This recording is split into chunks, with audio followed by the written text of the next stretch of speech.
bon, ben, je jouais 6 heures par jour. À l'époque, déjà, je fermais la porte de ma chambre et je mettais des serviettes en dessous pour pas qu'on me voit jouer.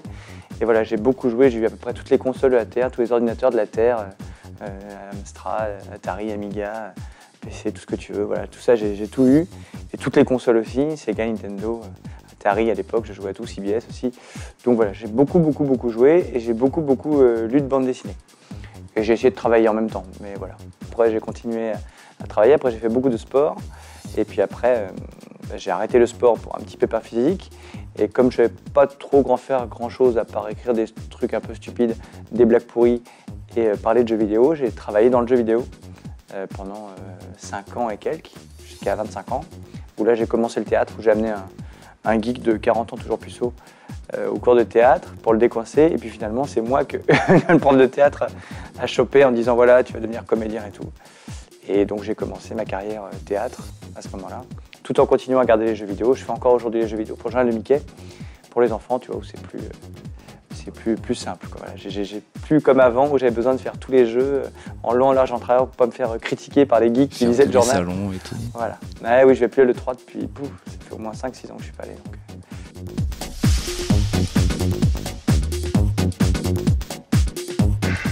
C'est sûr que c'est agréable, j'ai la chance que ma chaîne me fasse beaucoup confiance. Tu vois, ça fait plus de 10 ans maintenant que je fais de la télé, donc c'est vrai que bon, je commence à être un peu habitué quand même au truc. Donc après, c'est juste, voilà, c'est juste agréable. Après, tu as beaucoup de gens qui te demandent sur le PSN, sur le Xbox Live ou sur ma 3DS, c'est mes codes amis, mais voilà. Du coup, tu joues avec des gens que tu connais pas, c'est rigolo, mais voilà.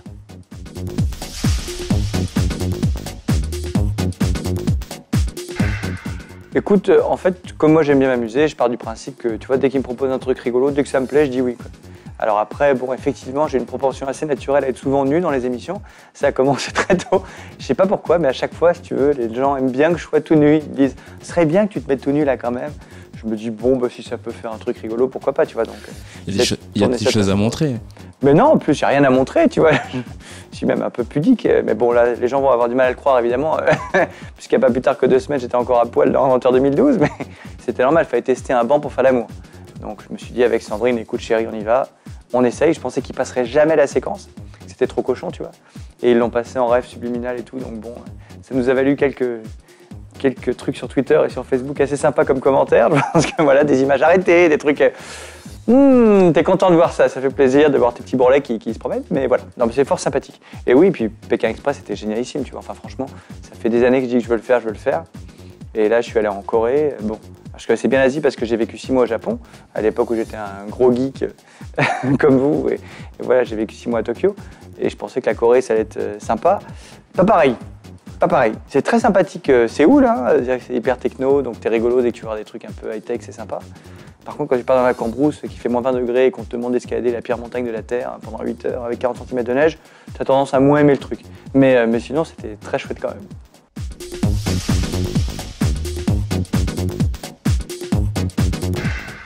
Ah non, alors c'est pas les cours Simon. Non, effectivement, si tu veux, le truc, c'est que, bon, moi je viens de là.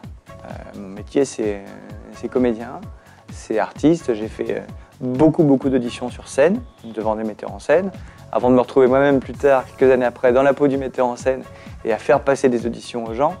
Donc, si tu veux, quand dans Incroyable Talent, on reçoit des gens qui ont bossé pendant des années pour venir montrer leur truc, je sais ce que ça représente, quoi. Voilà. Je sais ce que c'est que d'aller devant le jury, de te mouiller la culotte, comme on dit, même si tu la mouilles pas forcément, mais d'aller. Je suis passé devant. Voilà, d'aller tout le monde, devant le jury, devant les gens et tout ça. Donc, comme nous, on passe notre journée avec eux, et parfois plus, parce que moi, tu sais, je les vois avant, en fait. Parfois, je les découvre avant, on se rencontre avant, machin et tout. Tu crées des liens un petit peu émotionnels avec tous ces gens-là. Et du coup, quand ils y vont, et que ça se passe bien ou que ça se passe mal, d'ailleurs, tu peux être ému dans les deux sens, c'est franchement, voilà, pour moi, c'est hyper impliquant. Donc c'est vrai que je me sens vraiment proche d'eux, tu vois, et que je comprends leur truc. Donc effectivement, ça me touche. Quand ça se passe très bien, ça me touche, et quand ça se passe très mal, ça me touche aussi. Et dans Pékin Express, alors là, c'est autre chose, c'est que tu es défoncé. Franchement, j'ai jamais été aussi crevé après 2 jours de toute ma vie que ces trucs-là.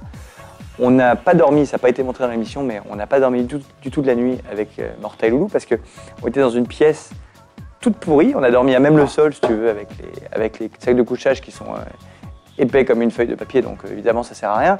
Et surtout, En fait, on était dans un truc, une baraque un peu... Ils ont été bien gentils de nous accueillir, mais leur baraque était un petit peu bizarre parce que les fenêtres ne fermaient pas, il y avait des tuyaux d'arrosage dans les fenêtres. Du coup, les fenêtres ne fermaient pas. Et donc, du coup, la nuit, déjà, il faisait moins 15 le jour, imagine combien il fait la nuit. C'était le cauchemar intersidéral. Donc, en plus, au bout de 3 minutes, tu avais Loulou qui ronflait comme une machinerie espagnole. Cariocasse, là. Donc, on n'a pas dormi. Donc, on a parlé toute la nuit. Donc, on est devenus aussi, tu vois, on racontait toute leur vie, pourquoi ils se battaient, pour leur fille qui a fait des AVC, tout ça, enfin, un truc un peu complexe.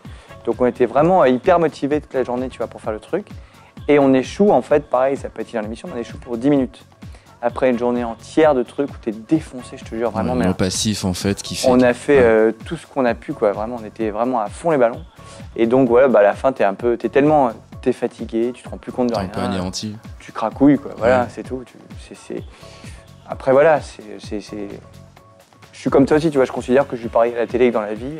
J'aime pas trop les gens qui, d'un seul coup, tu vois, dès qu'ils sont à la télé, font genre « Oui, bonjour, bienvenue », tu vois. On s'en bat les cacahuètes. Enfin, je préfère être normal. Ça plaît, tant mieux. Ça plaît pas, tant pis. Mais voilà. Moi, je me suis toujours dit que j'allais pas me changer. Tu vois, je fais des vannes pourries dans la vie aussi. Quelqu'un de vrai. Je suis débile avec mes amis et ma famille aussi. Voilà. Donc, je préfère être pareil. Voilà. Et me dire justement, tu vois, qu'il n'y a pas après, il n'y a pas de truc de dire oh là là, mon Dieu, c'est calculé. Ou alors, voilà. On s'en fiche. Quand ça s'arrête, ça s'arrête. Ça continue, tant mieux. Tout va bien.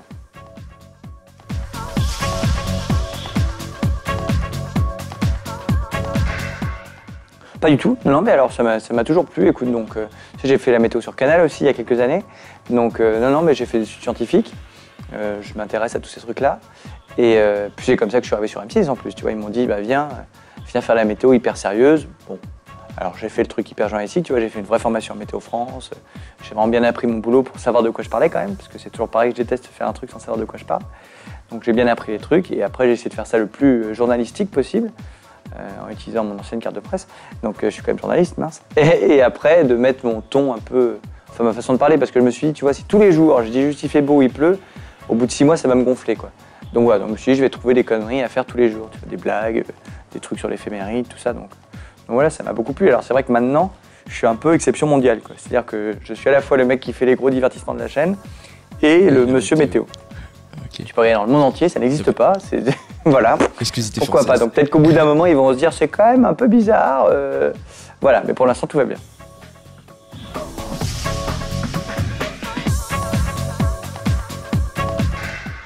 Écoute, je ne sais pas, on va voir. On verra ce que les semaines prochaines ou l'année prochaine ou les années qui viennent nous réservent. Je ne sais pas, moi, ça fait des années que je dis que je veux faire un jeu ou un talk. Donc voilà, des talks, il n'y en a plus beaucoup en télé, mais je ne veux pas faire un talk comme, tu vois, comme on fait ici. Je suis plus parti, j'ai une culture très américaine, tu vois. J'aimerais vraiment bien faire un truc tous les soirs, tard, même limite, tu vois, un truc un peu intimiste, un peu sympa où les gens viennent, voilà. Ça n'existe pas en France, donc tous ceux qui ont essayé de le faire sont tollés, donc, donc voilà, peut-être que je me tollerai aussi, mais c'est vrai que c'est une espèce de vieux fantasme lubrique que j'ai dans ma tête. Et puis un jeu parce que ça m'amuse foncièrement, quoi. Donc j'espère qu'un jour j'aurai la chance de faire un jeu, on verra.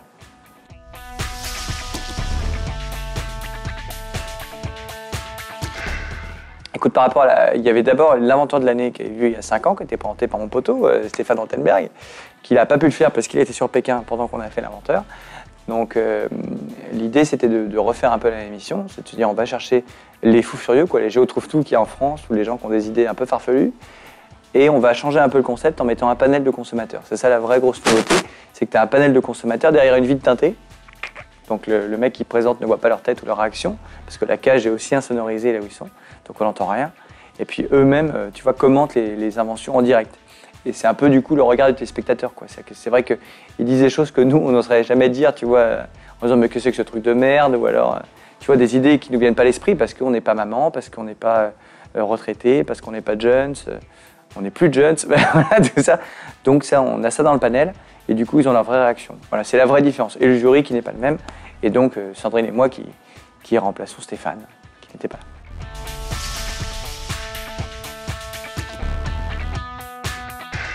Il y a vraiment eu plein d'inventions que j'ai trouvées extrêmement dingues. En fait, le moment où tu regardes l'invention et où tu te dis « Mais enfin, mais c'est tellement con, pourquoi est-ce que j'y ai pas pensé moi ?» Tu peux te dire que c'est une bonne invention. Et franchement, ça m'est arrivé mais plein de fois. Il y a eu le four solaire, il y a eu le casse-noisette qui est tellement con que c'est rigolo. Le PQ de poche, là, c'est génial. Enfin, je sais pas si tu as vu ça, mais c'est comme un paquet de mouchoirs de poche, sauf que c'est du PQ. Donc, et ça se déplie comme un rouleau de PQ, ça c'est pas feuille par feuille comme des mouchoirs. Non, ça se déplie à l'intérieur comme un rouleau. Mais l'avantage indéniable, c'est que quand tu vas en soirée, le soir, tu sais, souvent, ça arrive que dans la boîte ou dans le restaurant, il n'y ait plus de PQ. Donc là, hop, tu sors ton petit paquet. Et surtout, le vrai truc, c'est que c'est biodégradable, alors que les mouchoirs ne le sont pas. Donc quand tu te mouches dans la nature, ou quand tu fais autre chose, et que tu jettes ton mouchoir, il est là pendant des années, tu vois. Alors que là, le papier, au bout de 2 jours de pluie, pouf, schlink, plus rien. Donc c'est vraiment tout con, tu te dis, mais zut, quoi. Vraiment, pourquoi j'ai pas pensé à mettre ça plutôt que des mouchoirs, quoi. Et du coup, bah, là, le mec, je pense qu'il va en vendre des milliards, tu vois. Voilà, on a eu plein de trucs comme ça. On a eu un petit jeune qui m'a bluffé parce qu'il a juste vu un aveugle rentrer dans un poteau. Et il s'est dit, mince, quoi, c'est pas possible, il faut trouver une solution. Tu vois, il a 14 ans, je crois. Et il a inventé un système pour que la canne fasse un guidage au sol, tu vois, pour éviter les poteaux, traverser la rue en danger.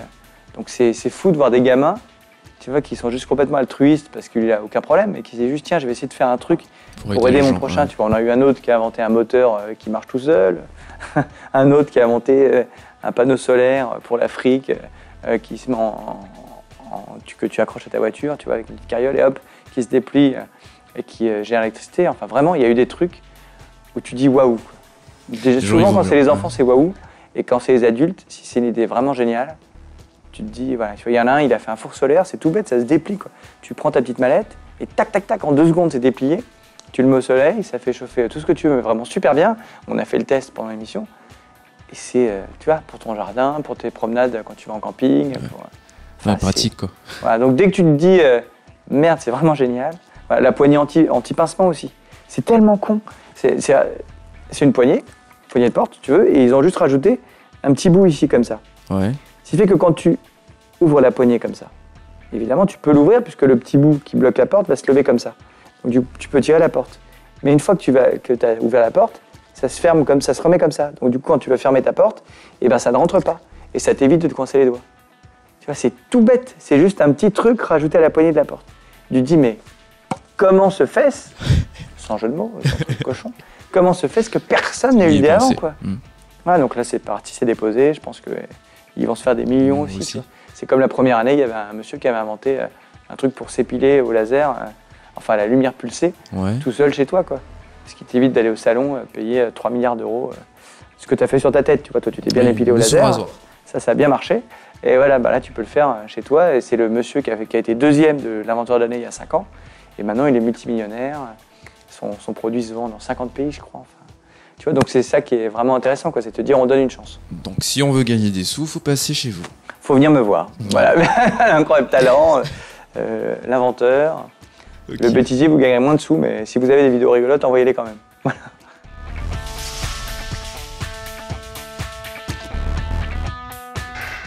Je vais aussi sur beaucoup de sites américains.